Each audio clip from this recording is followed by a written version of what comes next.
Ես համարն եք դրանցեք,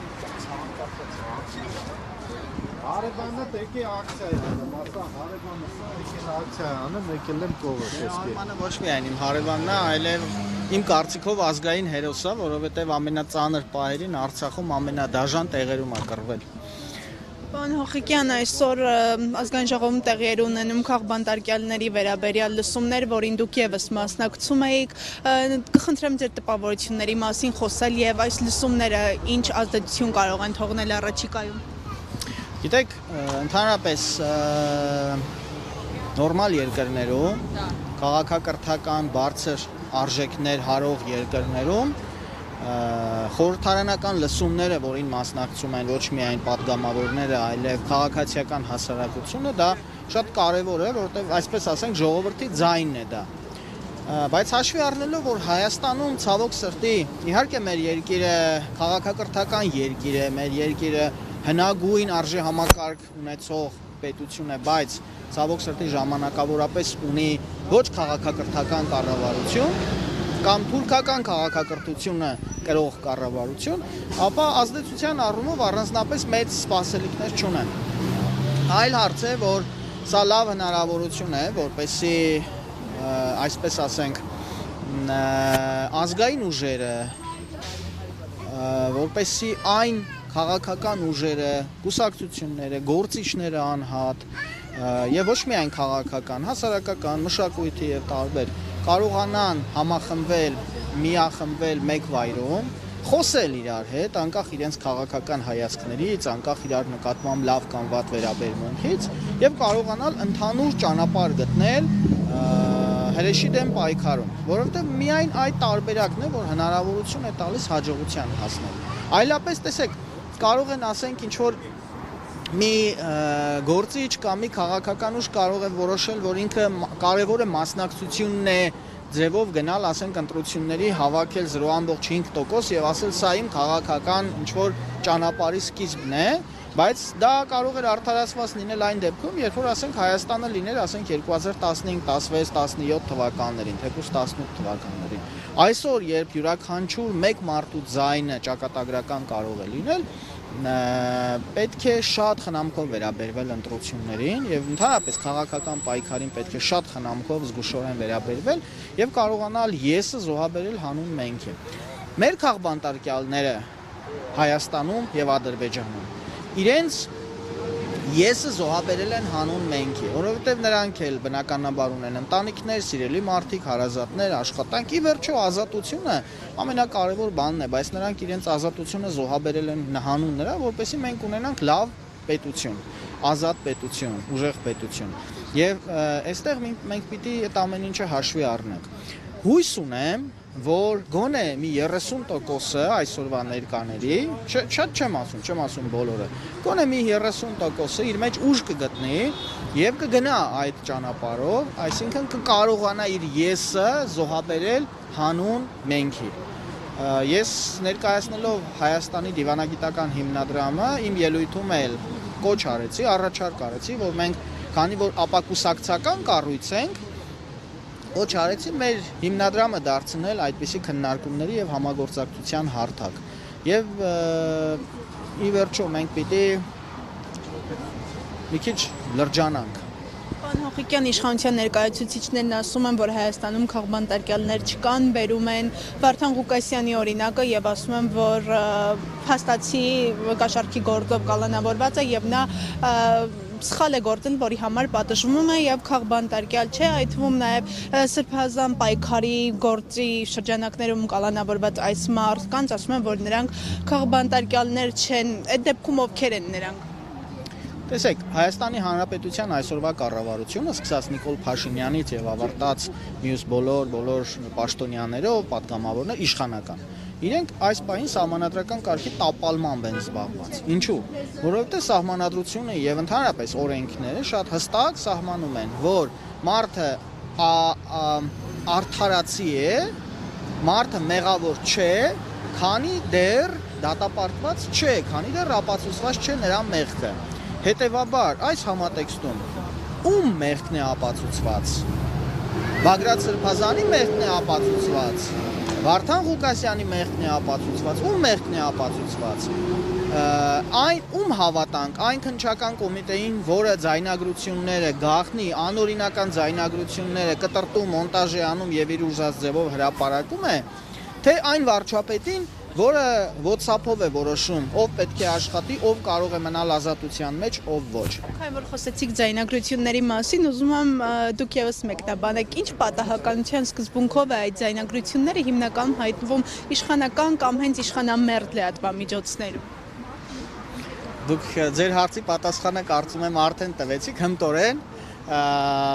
Ինչ պատահականության հայկական ժամանակ թերթը պատկանում է Նիկոլ Փաշինյանի ընտանիքին այդ պատահականության սկզբունքով, ինչպես որ նույնպիսի պատահականության սկզբունքով որոշվում է, թե որ դատավորը պիտի կալանք տա այս կամ այն ընդդիմադիր գործչին։ Հետաքրքիր զուգադիպությամբ գրեթե երբեք չի լինում, որ այն ազնիվ կամ իրոք օրենքով աշխատող դատավորները քննեն այն մարդկանց կալանքի գործերը, ովքեր ընդդիմադիր են։ Ասենք ոնց է լինում, էլի։ Սամվել Կարապետյանը, մարդ, ասում եք ոնց է ձայնագրություն, լավ ձայնագրություն չի, մարդը ասում է մեր ձևով մենք կպայքարենք հանուն մեր եկեղեցու։ Այդ մեր ձևով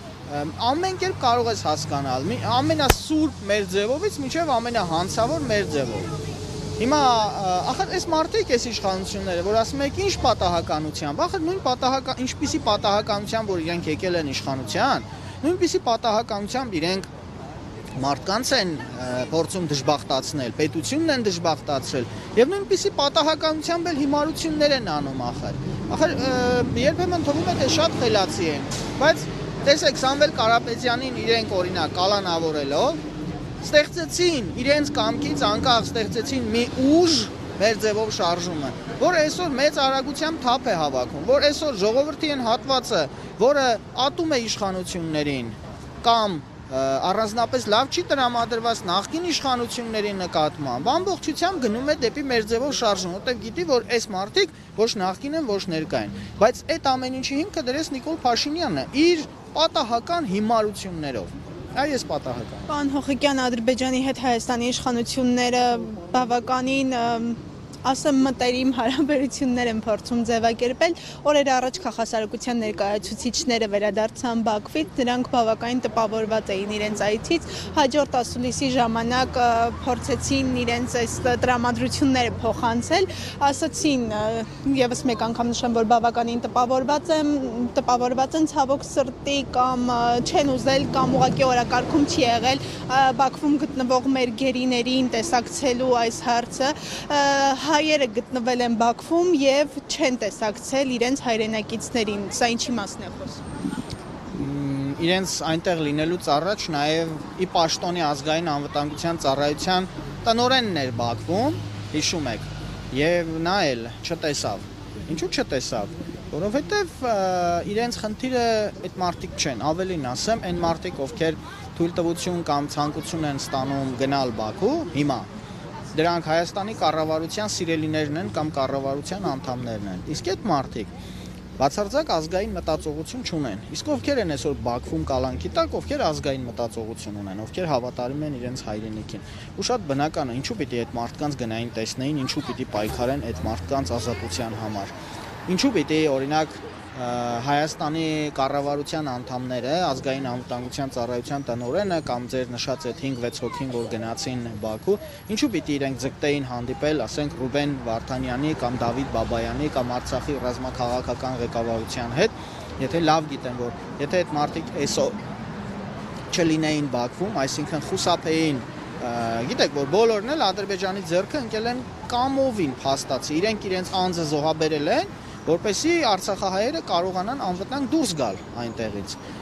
Իսկ եթե նրանք հիմա լինեին Երևանում, Նիկոլ Փաշինյանը գուցե չլիներ իշխանության ղեկին։ Եվ ապագայում էլ եթե լինեն Երևանում, Նիկոլ Փաշինյանը չի լինի իշխանության ղեկին։ Հենց նույն ձեր նշած արցախահայերի հետ վերադարձի իրավունքի հարցն է իշխանությունը փակված համարում, ասում են, որ ուղղակի այդ օրակարգը իրատեսական չէ։ Մերօրյա իրականությունում դա հնարավոր է դարձնել իրատեսական։ Շատ ցավով ասեմ, որ Նիկոլ Փաշինյանի կառավարությունը անցել է Ռուբիկոնը, անցել են բոլոր կարմիր գծերը, որոնք թույլ կտային արցախահայության վերադարձ հայրենիք կազմակերպել այս պահին։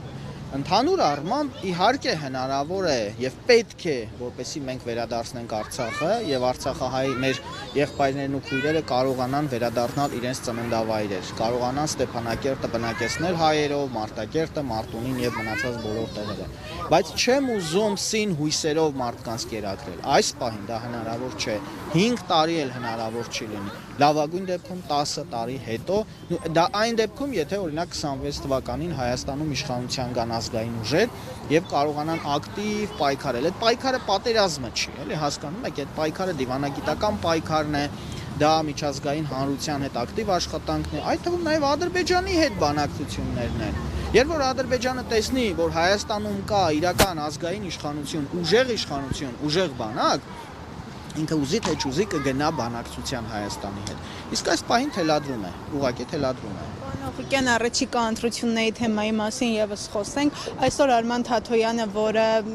կուսակցական հայտ է ներկայացրել, իր ասուլիսի ժամանակ նախկին նախագահներին խորհուրդ տվեց դուրս գալ այս ընտրապայքարից, քանի որ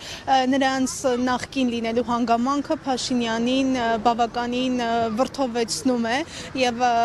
նրա խորհրդային էր, որ նախկին նախագահները դուրս գան ընտրապայքարից։ Գիտեք, ես չեմ ուզում Ռոբերտ Քոչարյանի կամ Սերժ Սարգսյանի փաստաբանի դերը ստանձնել քաղաքական փաստաբանի եւ իրենց կողմից կամ իրենց դեմ ինչ-որ բան ասել, բայց Արման Թաթոյանը երբ որ նման հայտարարություն է անում, ախր չէ որ ինքն էլ է նախկին մարդու իրավունքների պաշտպան է, նախկին հանրապետական կուսակցության ջանքերով միպ դարձած անձ է։ Ամենայն հարգանքով, չեմ ուզում դա քննադատություն որպես հնչեցնել։ Այդպես չի կարելի։ Մարդիկ Սիլվիո Բերլուսկոնին Իտալիայի երբեմնի վարչապետը մի քանի անգամ ընտրվեց Իտալիայի վարչապետ, հեռացրին իրեն վարչապետից, անգամ կալանավորեցին, ապացուցեցին, որ նա հանցագործություն է արել, բայց հետո այդ մարդը նորից դուրս եկավ եւ նորից ընտրվեց։ Ինչ է նշանակում նախկին նախագահը ուրեմն չի կարող, ով է որոշում։ Եթե այս մարդիկ կարող են ժողովրդի վստահությունը ստանալ, ապա իհարկե պիտի մասնակցեն։ Կրկնում եմ, դա իրենց որոշելիքը չի եւ ոչ մեկի որոշելիքը չի։ Դա կոնկրետ այդ մարդկանց քաղաքական հաշվարկի հարց է։ Անձամբ ես կարծում եմ, որ մեր հանրության մեջ կա մի հսկայական հատված, ովքեր համակրում եւ սիրում են Ռոբերտ Քոչարյանին, մի որոշ հատված կա, ովքեր համակրում սիրում են Սերժ Սարգսյանին։ Բա այդ մարդիկ, ովքեր այս նշածս անձանց համակիրներ կամ հետևորդներ են, ինչու պիտի այդ մարդիկ զրկված լինեն իրենց սիրելի գործիչներին ընտրելու իրավունքից։ Այլ հարց է, որ կա մի նաև հսկայական զանգված, որոնք ատում են Ռոբերտ Քոչարյանին։ Հիմա թող այդ մարդիկ չընտրեն Ռոբերտ Քոչարյանին։ Բայց մեստեղ մի շատ կարևոր բան կա, որ ուզում եմ այստեղ էլ ի նպաստ Արման Թաթոյանի խոսել։ Այո, կա որոշ խնդիր, որ հանրության մի մեծ հատված, որը դեռ չի կողմնորոշվել, ինչ պիտի անի, չի սիրում Նիկոլին, չի ուզում նախկին իշխանությունների վերադարձ, այդ մարդիկ այսպես կամուկացի մեջ են եւ ամենայն հավանականությամբ իրենք չեն գնա ընտրությունների եւ այդ կերպ կօգնեն Նիկոլ Փաշինյանին, չեն գնա, որտեվ կմտածեն Նիկոլին չենք ուզում, Քոչարյանին էլ չենք ուզում։ Բայց այստեղ լուծումներ կան օրինակ տարբեր ուժեր, որոնք կարող են իրենց շուրջը համախմբել այդ երրորդ հատվածին, բայց գիտեք, ամեն ինչ կախված է նրանից, թե ինչպես կաշխատեն քաղաքական ուժերը։ Եթե Քոչարյանը, Սերժ Սարգսյանը, երրորդ ուժերը, որը ես կարծում եմ շատ ուժեր չպիտի լինեն, 4-5 առավելագույն, ոչ թե 20-25, բայց այս ուժերը եթե կարողանան ճիշտ աշխատել, ճիշտ քաղաքական տեխնոլոգիաներ մշակել, ճիշտ խոսել հանրության հետ, նույն Ռոբերտ Քոչարյանն էլ եթե կարողանա հանրության հետ շատ ավելի շատ խոսել եւ ներկայացնել իր արածն ու չարածը, այդ թվում այստեղ ուզում եմ մի բան նշել, 2021 թվականի մարտին ես կոչ էի անում, որպեսզի օրինակ Ռոբերտ Քոչարյանը դիմի հանրությանը, սկսի խոսել ժողովրդի հետ, այդ թվում հեռախոս է, այսպես պայելով, YouTube-ով, ուղիղ եթերով, եւ ներկայացնի ժամանակին իր արածը, լավ բաները եւ վատի կամ չարացի համար էլ ներողություն խնդրել։ Ես վստահ էի, որ Նիկոլ Փաշինյանը կանի այդպիսի բան